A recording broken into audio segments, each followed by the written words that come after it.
We've all been there, haven't we? That gnawing feeling in the pit of our stomachs when life veers sharply off the carefully constructed path we envisioned. The world, in a sudden, disorienting shift, decides its different plans for us. Plans that often involve an unexpected detour through disappointment, frustration, or even profound loss. It's a universal human experience, this collision with the unyielding reality of things not going our way.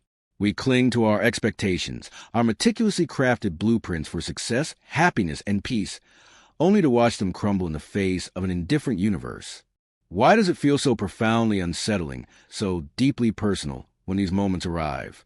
Why do we so often find ourselves adrift, searching desperately for a compass in the stormy seas of unmet desires and shattered hopes? This isn't just a minor inconvenience.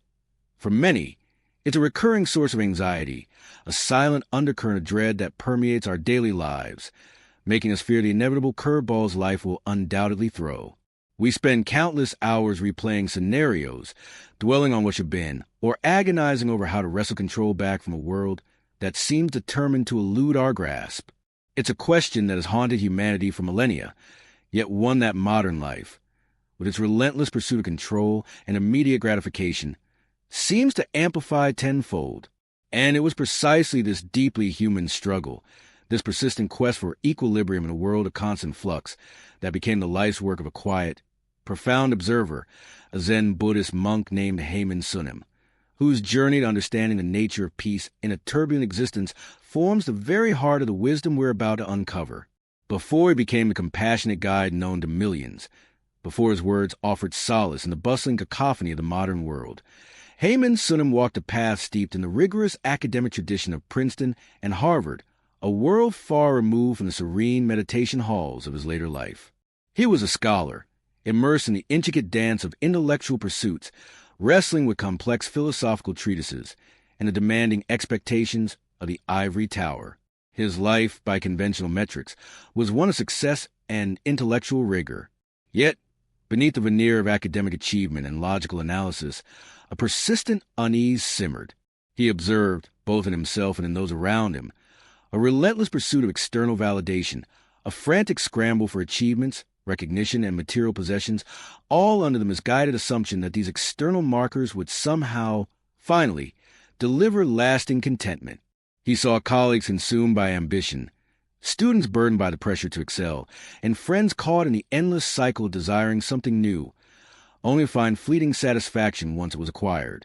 This wasn't a sudden, dramatic crisis, but rather a slow, creeping realization that the very institutions designed to foster wisdom and understanding were, paradoxically, often exacerbating a deep-seated spiritual hunger.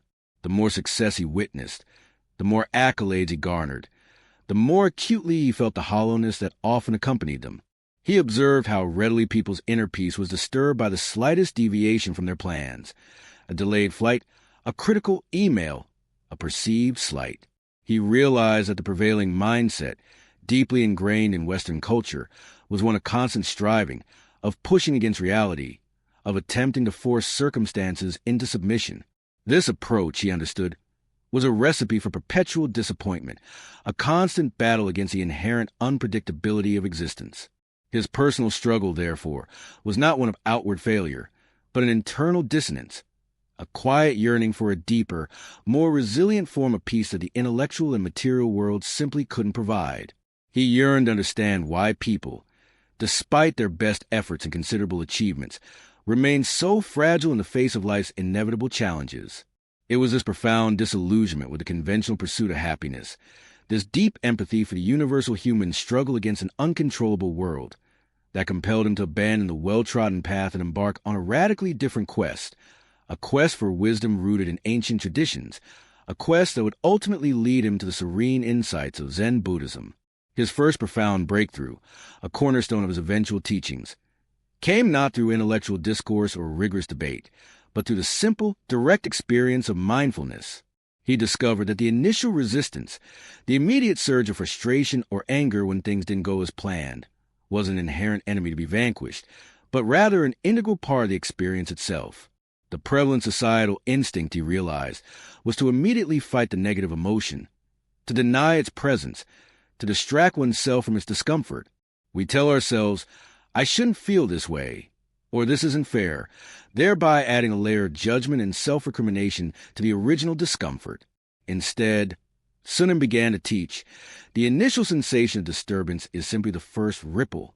When a train is delayed, for instance, the immediate thought is often one of indignation or annoyance, a mental replay of misconnections and wasted time. The common response is to curse the situation, to fume inwardly, or to direct anger outwardly.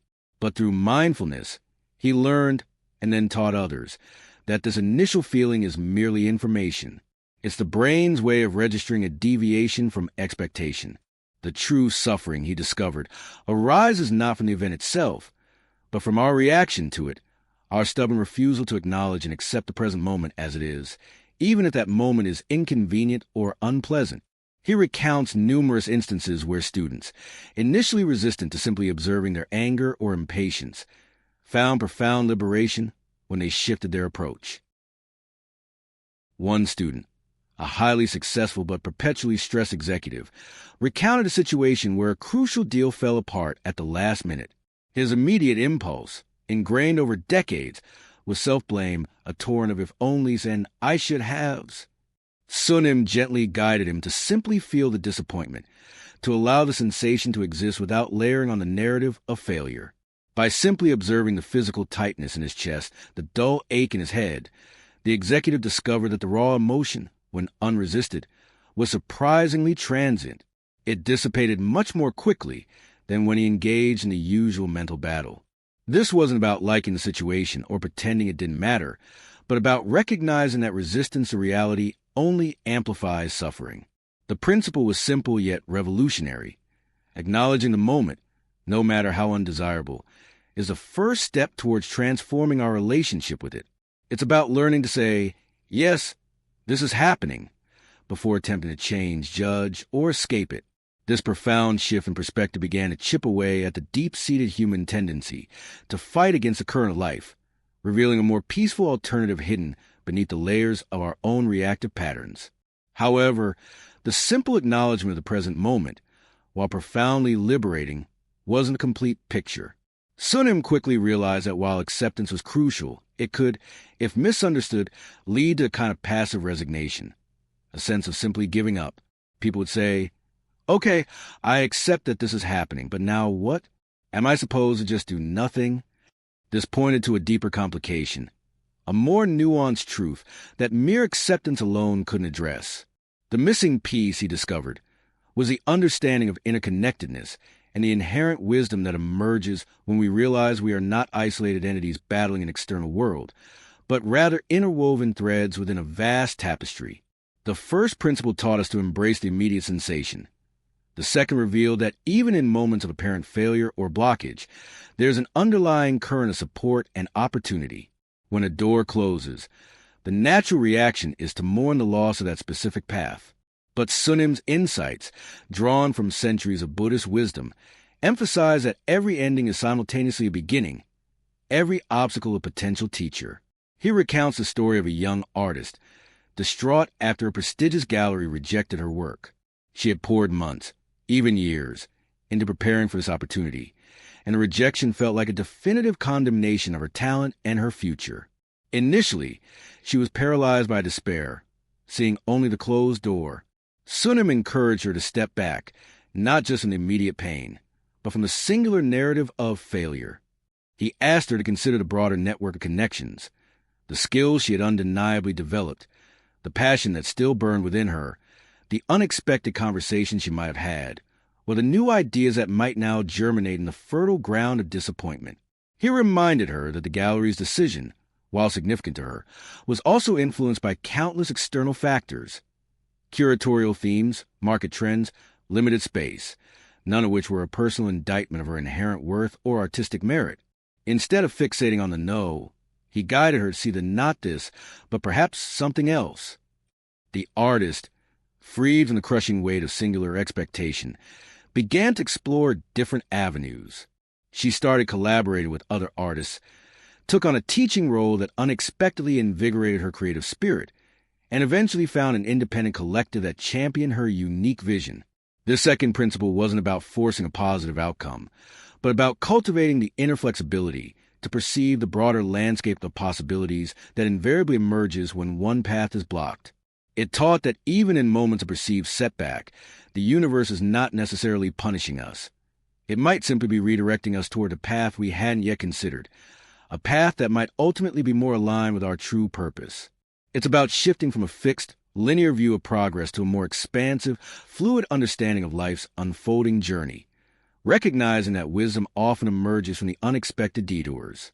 The grand synthesis, the unifying aha moment that weaves together the threads of mindful acceptance and a recognition of interconnectedness, lies in profound realization that our greatest suffering arises not from the events themselves, but from our attachment to a specific outcome or particular version of reality. Sunim brilliantly distills this into the understanding that true peace isn't found in controlling the external world, but in cultivating an internal spaciousness that allows us to be present with whatever arises, without judgment or resistance. It's the understanding that the universe is not conspiring against us when things don't go our way. Rather, it's simply unfolding, and our discomfort stems from our refusal to flow with that unfolding. Imagine trying to hold on to water in your cupped hands. The tighter you clench, the more it slips away. But if you relax your grip, allowing the water to simply rest, it stays. This, Sunim teaches, is the essence of our relationship with life's unpredictable currents. We spend so much energy clenching, resisting, trying to force the river to flow in a direction we've predetermined, only to find ourselves exhausted and frustrated. The liberating truth is that we don't need to control the river. Our only task is to learn how to navigate its currents with grace and wisdom. This doesn't mean we become passive or indifferent. Quite the opposite. It means we engage with life from a place of inner stillness, responding to challenges with clarity rather than reactivity. When we release our iron grip on how things should be, we create space for how things are to simply exist. In that space, unexpected solutions emerge, new perspectives reveal themselves, and a deep, abiding peace takes root, a peace that is not dependent on external circumstances, but on our internal state of mind. It is a profound wisdom that when things don't go our way, it's an invitation, not a condemnation, to practice letting go, to trust the larger flow of life, and to discover the resilience and wisdom that lies within us, untouched by the shifting sands of external events. So, where does this leave us, standing at the crossroads of our own expectations and life's often surprising realities? We've journeyed to the wisdom of Haemin Sunim, moving from the initial sting of disappointment to profound liberation of acceptance and interconnectedness. What emerges is not a magic formula to prevent life's challenges, but a powerful blueprint for navigating them with a newfound sense of serenity and strength. The grand idea, then, is this: rather than expending precious energy fighting against what is, we learn to observe our resistance, acknowledge our attachments, and then consciously choose to release the illusion of control. This is about giving up on our dreams, but about holding them lightly, understanding that the path to them might not be as straight or as predictable as we initially imagined. It's an invitation to cultivate a mind that is expansive enough to embrace both joy and sorrow, success and setback, as integral parts of the rich tapestry of being. To truly integrate this wisdom into our lives, we must move beyond intellectual understanding to genuine practice. It begins with pausing before reacting, taking a conscious breath when disappointment strikes, and asking ourselves, what is this moment trying to teach me? It's about recognizing that our inner peace is not a fragile vessel to be protected from the storms of life, but an unshakable anchor that holds steady amidst them. Embrace this journey, not as a solitary struggle, but as a shared human experience. Join us in exploring these profound truths further by subscribing to this channel. And together, let's build a community committed to cultivating inner peace, not just when things go our way, but more importantly, when they don't. Because it is in those challenging moments that our true strength and our deepest wisdom are forged.